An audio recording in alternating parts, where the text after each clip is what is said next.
Celebrating Difference, highlighting Limb Loss Awareness Month and issues affecting limb-different individuals.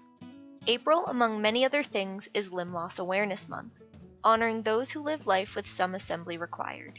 Here's what you need to know about this month's celebration, limb loss, and issues affecting those who are limb-different. Terms to know. Learning about the words used to define limb loss is an important step in raising awareness, empowering, supporting, and advocating for others who are uniquely abled. Person-first language, just like it sounds, puts the person before their diagnosis or difference. It's a wonderful way to avoid othering people who are different. The most common term you may hear about that refers to a person who has had a limb amputated is amputee. Most people may accept or identify with this term, but there are more inclusive words to use, as not everyone who is called an amputee has had a limb actually amputated. Sometimes people are just born missing limbs or fingers and toes. Limb difference refers to partial or complete absence of limbs, and it includes both those who have had limbs amputated and individuals who are simply born missing limbs, fingers, or toes.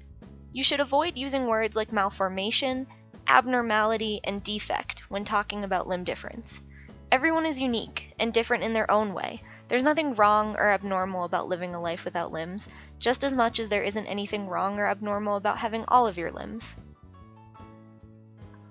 How to talk to kids, or anyone for that matter, about limb loss and limb difference. It's really important that kids learn about limb difference and know that it's okay to ask questions. Curious kids are great. Curiosity is a normal and healthy part of growing up.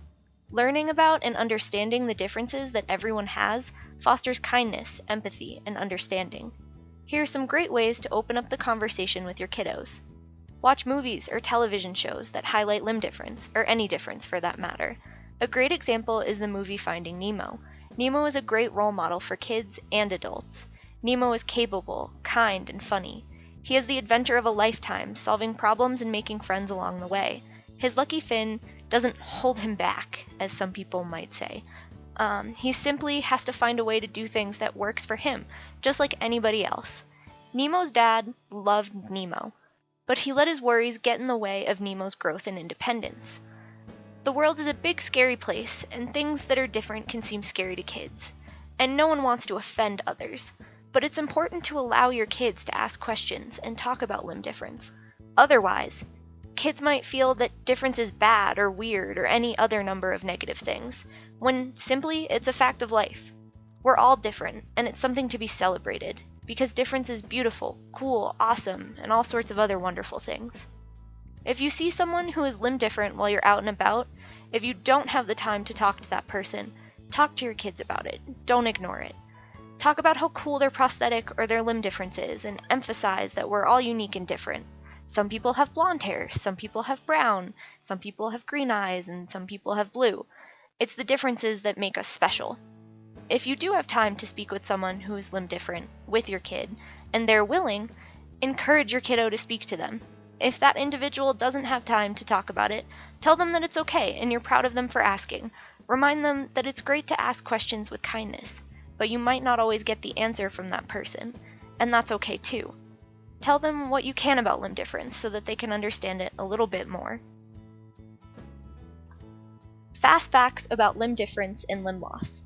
According to the Amputee Coalition, which is the leading national nonprofit organization working to support people with limb loss and limb difference, there are about 2.1 million people living with limb loss in the US. 185,000 people have had an amputation each year, and around 507 people lose a limb each day. It's projected that 3.6 million people will be living with limb loss by the year 2050. In terms of the breakdown of the population of those who are limb different, 54% of limb difference is due to vascular diseases, 45% of amputations are a result of trauma, and around 2% is due to cancer or congenital or birth-related events. Roughly 1,500 babies born in the US are born with upper limb reductions, and 750 with lower limb reductions, and some are a little bit of both. African Americans are also 4 times more likely to have an amputation than white Americans. Issues that affect limb-different individuals. One of the significant issues many amputees struggle with is the fact that healthcare costs more, and insurance coverage is more often than not enough. In a lifetime, an amputee can shell out an average of $509,275 in healthcare compared to $361,200 for people without limb loss. Prosthetics alone can range in cost from anywhere between $5,000 and $120,000 or more. In 2014 alone, hospital charges for patients who underwent an amputation totaled $10 billion. To make matters worse, most public and private insurances don't fully cover prosthetic devices, and recreational prosthetics such as running legs, swim legs, or high heel feet are often deemed not medically necessary, and almost always denied completely. They make these decisions based off of ADLs, or activities of daily living, such as eating, bathing, and dressing, for example. But life is so much more than the basic necessities of care. Having a prosthetic and being able to safely participate in recreation using proper equipment, such as a recreational prosthesis, not just a daily prosthesis, is essential to maintaining good physical, social, and emotional health. There are a range of issues and health problems that limb-different individuals are more likely to face due to the lack of coverage and access to prosthetic and recreational devices. Challenges include increased social isolation and exclusion, bullying, depression, diabetes, and heart disease, among many others.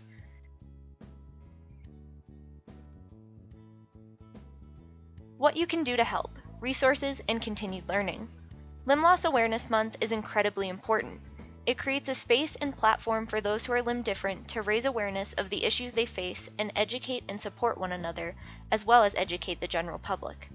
We have a duty to promote the health and well-being of all individuals in society. That means preventing amputation wherever possible and supporting individuals who are limb different in their capacity to lead healthy and fulfilled lives. Good health, healthcare, and recreation should be achievable rights for everyone. Circumstance, disability, whether born or developed, should not limit one's full participation in life. Life is more than bathing, dressing, and eating, as ADLs prescribe. Please visit these resources, including my policy brief on recreational access, to learn more about limb difference and how you can help, to educate, raise awareness, and secure better healthcare and recreational access for limb different individuals. Because a life without limbs shouldn't be a life with limits. Thank you for watching, and I hope you've enjoyed this video. Thank you to my BSW professors, my class, and Maine representative Colleen Madigan for their help with this project.